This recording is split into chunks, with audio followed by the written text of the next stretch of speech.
साईसाठी ना त्याच्या पप्पांनी ना ही गाडी ऑर्डर केली होती आणि आम्हाला जे भेटलं नाही ना ते आमच्या मुलाला नक्कीच भेटावं ना, ह्यासाठी ना आमच्या दोघांची पण धडपड चालूच असते. आणि ही गाडी ना 2000ला होती, पण ऑफरवर ना 800 रुपयालाच भेटली. मग या गाडीमध्ये पेट्रोलच्या ऐवजी पाणी टाकून गाडी स्टार्ट केली आणि साई तर खूपच खुश झाला होता.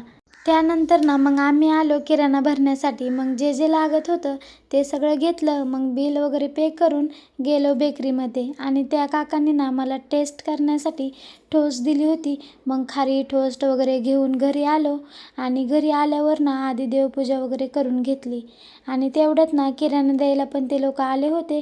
त्यानंतर मग किराणा वगैरे गोणीतला सगळा काढून डब्यामध्ये ठेवायला घेतला आणि रात्रीचे 9 वाजले होते. मग मी सगळं असं सामान डब्यामध्ये ठेवलं, कारण मला अजून स्वयंपाक पण करायचा होता. त्यानंतर मग सगळं आवरून घेतलं आणि स्वयंपाकाला लागले. आणि आज मी फक्त भात आणि भाजीच बनवणार होते, कारण मला भयंकर जळजळ पण होत होती.